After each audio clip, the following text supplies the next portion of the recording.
एका दिवशी एका सरनं सर्व वर्गाला विचारलं कोणाकोणाला कशात एमबीए करायचे. सरनं त्याला विचारलं तुला कशात एमबीए करायचे आहे. तो मुलगा म्हणाला सर मला मार्केटिंग मधून एमबीए करायचे म्हणला.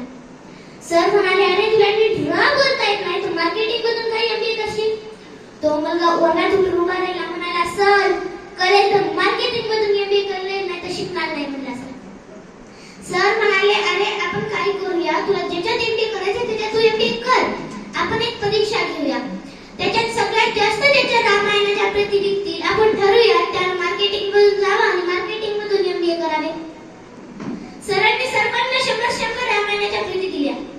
जे मुलं पुढच्या भागांवर बसत होती जास्त मार्क घेत होती ती मुलं म्हणाली सर फक्त 100 रामायणाच्या प्रती आम्ही अशा जाऊन मार्केटमध्ये विकून येऊ.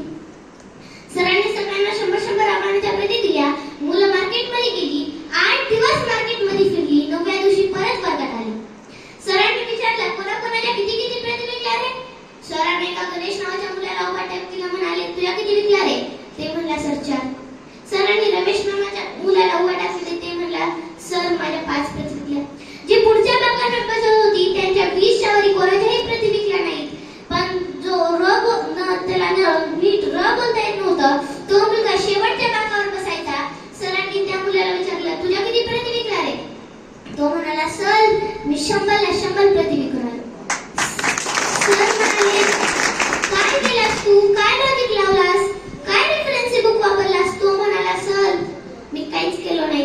मी लोकांच्या दारावर जायचो दाराची बेल वाजवायचो लोक दार उघडायची बाहेर यायची त्यांच्या पुढे रामायण ठेवायचो म्हणायचो हे रामायण विकत घेता का वाचून दाखवू.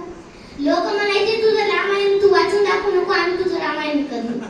सर मी माझ्या बोबडेपणाचा फायदा घेऊन 100 रामायणाचा प्रती केला. आता सांगा जे त्याचं बोलता येत नव्हतं त्याला ते त्याची विकनेस होती का स्ट्रेंथ होती. स्ट्रेंथ होती. जर त्याने ती लपवून ठेवली असती तर त्याची स्ट्रेंथ ठरली असती का नाही. आपल्या मित्रांनो प्रत्येकामध्ये एक गुण आहे ते गुण ज्याला ओळखता आला ना तोच पुढे जातो. जिंकतो तोच अविरत कष्ट करतो. मुंगी बघितली का मुंगी केवढीशी ती मुंगी त्या मुंगीचं डोकं केवढंच डोक्यातला मेंदू केवढाचा तरी तिला बरोबर कळतं कोणत्या गावातल्या कितव्या आडीतल्या कितव्या घरातल्या कितव्या खोलीतल्या कितव्या कपाटात कितव्या फळीवर किती नंबरचा साखरेचा डबा. ती मुंगी तर कणभर असते मनभर साखर फस्त करते. आपण तर इतके उत्तम आहात आपल्याला काय होतं. आपल्याला कळायला हवं आपल्याला काय करायला हवं आणि काय करायला नको. आपल्याला काय करायला हवं आणि काय करायला नको हेच आपल्याला समजत नाही. हीच आपली सर्वात मोठी अडचण. पुढची 4 वर्ष आहेत तुमच्याकडं. ती 4 वर्ष जर तुम्ही परिश्रम केला अभ्यास केला कष्ट केला तर आयुष्यभर राजासारखा जगाल आणि पुढची 4 वर्ष जर तुम्ही राजासारखा जगाल तर आयुष्यभर गाढवासारखं काम करावं लागेल. तर आता तुम्हीच ठरवा तुम्हाला राजासारखं जगायचंय का गाढवासारखं काम करत राहायचंय. यशाच्या दिशेने चालत राहा. झेपावत राहा यशाच्या दिशेने. झेपावता येत नाही उड्या मारत जा. उड्या मारता येत नाही पळत जा. पळता येत नाही चालत जा. चालता येत नाही रांगत जा. रांगता येत नाही घसरत जा पण जा. यशाच्या दिशेने वाटचाल करत राहा करत राहा. यशासाठी आपल्याला आपलं नियोजन पण फार महत्त्वाचं असतं. आपण नियोजन तर करतो. आपलं नियोजन सकाळी 4 वाजता उठायचं. 4 ते 5 सकाळची सगळी कामं आवरायची. 5 ला अभ्यासाला बसायचं. 5 ते 6 गणिताचा अभ्यास म्हणजे सगळ्यात अवघड विषय सगळ्यात अगोदर. 6 ते 7 भूगोलचा अभ्यास. 7 ते 8 नाश्त्याची वेळ. 8 वाजता परत अभ्यासाला बसणे. 8 ते 9 इंग्रजीचा अभ्यास. 9 ते 10 शाळेला जायची आवरायची वेळ. 10 वाजता परत शाळेत जाणे. 4 वाजता घरी वापस येणे. 4 ते 5 काहीतरी खाऊन घेणे. 5 ते 6 मैदानावर खेळायला जाणे. 6 वाजता परत येणे. 6 ते 7 अभ्यासाला बसणे. 6 ते 7 सायन्सचा अभ्यास. 7 ते 8 जेवणाची वेळ. 8 ते 9 चित्रपट पाहणे. दिवसभराचा ताण चित्रपट पाहणे उतरतो म्हणून त्यावेळी चित्रपट पाहणे. 9 ते 10 मराठीचा अभ्यास करणे आणि 10 ते 11 शिवपुराण वाचत वाचत झोपी जाणे. हे तुमचं नियोजन. पण त्याची अंमलबजावणी काल रात्री मित्रांना खूप विनवणी केल्यामुळे काल रात्री त्याच्यासोबत गेम खेळत बसलो. काल रात्री 12 वाजेपर्यंत गेम खेळत बसलो. 12:30 वाजता झोप लागली. झोपी गेलो. सकाळी खूप उशीर झाला उठायला. सकाळी सकाळी जे मला 4ला उठायचं होतं नियोजनाप्रमाणे तेच मी 7ला उठतो. 7 ते 8 नियोजनात जो नाश्त्याची वेळ होती, नाश्ता केलो. 8 ते 9 इंग्रजीचा अभ्यासाची वेळ होती. पण इंग्रजीचं पुस्तक फाटल्यामुळे त्यावेळी तो अभ्यास करू शकलो नाही. आता चिटकत बसून काही फायदाही नाही म्हणून त्यावेळी मी टाइमपास केला. 9 ते 10 शाळेला जायची आवरायची वेळ होती. मी माझा आवरला आणि शाळेत गेलो. 4 वाजता परत आलो. 4 ते 5 खाऊन घेतलो. 5 वाजता मी मैदानावर गेलो. 5 ते 6 खेळण्याची वेळ होती. पण आज आमचा डाव इतका रमला, 5 ते 6 खेळायच्या ऐवजी मी 5 ते 7 वाजेपर्यंत खेळलो. 7 वाजता घरी परत आलो. 7 ते 8 जेवणाची वेळ होती. आज आईने जेवण इतकं छान बनविलं होतं. 7 ते 8 जेवणाच्या ऐवजी मी 7 ते 9 वाजेपर्यंत जेवलो. 8 ते 9 चित्रपट पाहण्याची वेळ होती. पण 8 ते 9 चित्रपट पाहण्याच्या वेळी तर मी जेवणच केलो. आता 1 तास तो टाइम मला पुढे ढकलावा लागला. कारण चित्रपट पाहण्याने दिवसभराचा टाइम उतरत नाही म्हणून मी 9 ते 10 वाजेपर्यंत चित्रपट पाहायचे ठरवले. चित्रपट इतका छान लागला होता की 9 ते 10 पाहायच्या ऐवजी मी 9 ते 11 वाजेपर्यंत चित्रपट पाहिला. आता जर वाचत बसलो तर सकाळी काय सारखं उठायला पुन्हा उशीर होईल म्हणून मी झोपी गेलो. हे तुमचं नियोजन आणि ही त्याची अंमलबजावणी. नियोजन कसं असावं? नियोजन असावं छत्रपती शिवाजी महाराजांसारखं व त्यांच्या प्रत्येक मावळ्यासारखं. शिवाजी महाराजांनी नियोजन केलं.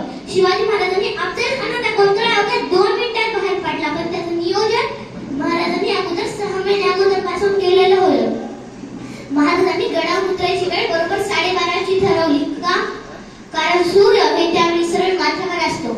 म्हणजे महाराजांनी खानाची हालचाल बघायचा प्रयत्न केला तर त्यांना खानाची प्रत्येक हालचाल स्पष्ट दिसावी. पण जर खानाने महाराजांची हालचाल बघायचा प्रयत्न केला तर त्याच्या डोळ्यात सूर्याची किरण थेट घुसायची. म्हणून महाराजांनी 12:30चा वेळ ठरवला. महाराज गडावर उतरले. नियोजनाप्रमाणे महाराजांनी जाताना प्रत्येकाला काम दिले.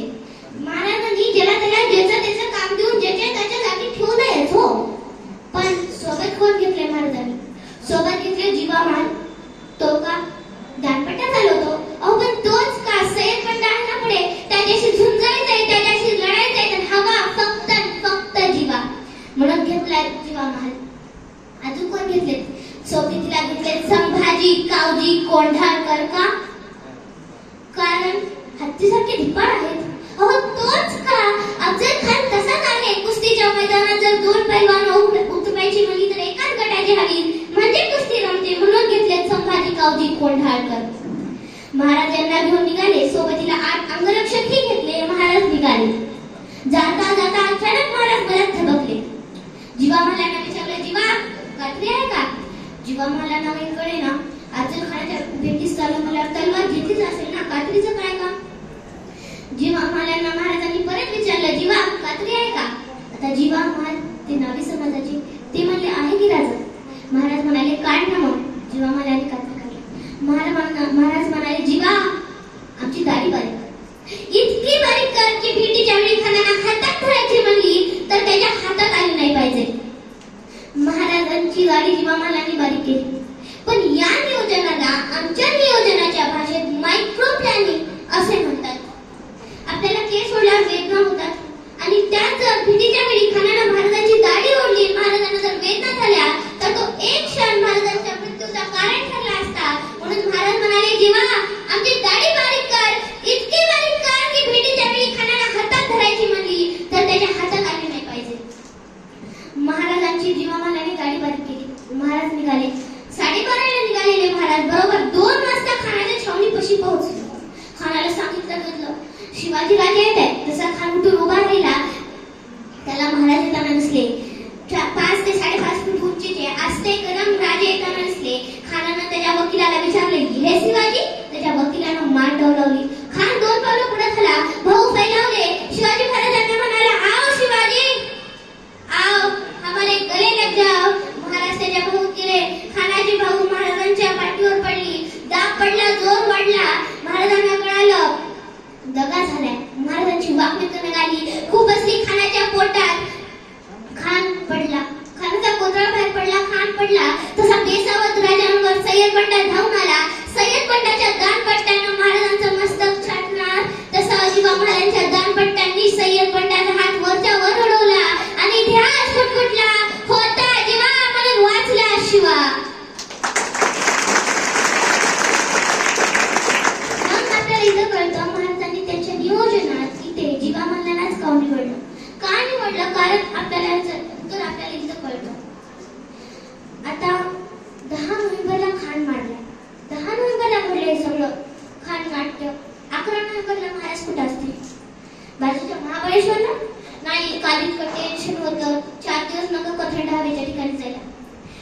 आहेत महाराज. दुपारी 2 वाजता खान मारलाय. 3 वाजता महाराजांचे लपलेले सगळे मावळे खानाच्या सैन्यावर तुटून पडले. खानाचे आणि महाराजांच्या सैन्याची तलवारबाजी चालू झाली. 5 वाजता खानाचं सैन्य पाठीला पाय लावून परत सुटलं. 7 वाजता मावळ्यांनी त्यांची हत्ती घोडे तोफ सगळं काबीज केलं. 8 वाजता महाराजांजवळ आलं. महाराज हत्ती घोडे तोफ तलवारी हे मिळाले आपल्याला. महाराजांना कळालं. 9 वाजता सगळे जिकडे तिकडे जमायला गेले. 10 वाजता जेवून परत आले. 10 वाजता सगळे महाराजांचं सैन्य तयार झालं. आत्मविश्वास बघा महाराजांचा किती पक्का आहे. आत्मविश्वास. 10 नोव्हेंबरला खान मारलाय, पण त्याच्या 6 महिने अगोदर महाराजांना माहित आहे आपण खान मारणारच आहोत. ते 2-4 हजार घोडी घेऊन येत आहे खान. त्याच्यातली 2000 घोडी पळून तरी गेली. 2000 घोडी आपल्याला मिळणारच आहे. नुसते घोडी मिळून कामाचं नाही, घोडी चालवणारी प्रशिक्षित घोडेस्वारी पाहिजे. महाराजांनी आपल्या 2000 माणसांना 10 नोव्हेंबरच्या 6 महिने अगोदर घोडेस्वारीचं प्रशिक्षण देऊन प्रशिक्षित केलंय आणि त्यांना सांगितलंय 6 महिन्यानंतर 10 नोव्हेंबरला सायंकाळी 5 वाजता तुम्हाला घोडी मिळणार आहे. बुकिंग झालेली आहे. हे आहे महाराजांचे नियोजन आणि त्यांचा आत्मविश्वास. 10:30 वाजता स्वतः महाराज आले. महाराजांनी घोड्याची मान ठोकली आणि महाराज घोड्याला टाच मारून निघाले. बघता बघता महाराज वायू प्रांतात शिरले. वायू प्रांत काबीज केला. महाराज वारणा नदीच्या खोऱ्यात गेले. वारणा नदीचं कोर काबीज केलं आणि महाराजांनी 1 डिसेंबर 1659 पन्हाळ्यावर भगवा फडकवला. 1 डिसेंबर 1660 महाराजांनी पन्हाळ्यावर भगवा फडकवला. आता महाराजांचा आत्मविश्वास बघा, महाराजांचं नियोजन बघा. महाराजांनी एका प्रसंगी दुसरा माणूस कधीच वापरला नाही. एकसारखा माणूस कधीच वापरला नाही. एक चालपट डबल कधीच केली नाही. महाराजांनी अफजल खानाच्या भेटीसच गेले, पण शाहिस्ता खानावर मात्र छापाच टाकायला लागले. महाराजांनी प्रतापगडाच्या रणसंग्रामात जीवामालांनाच वापरलं.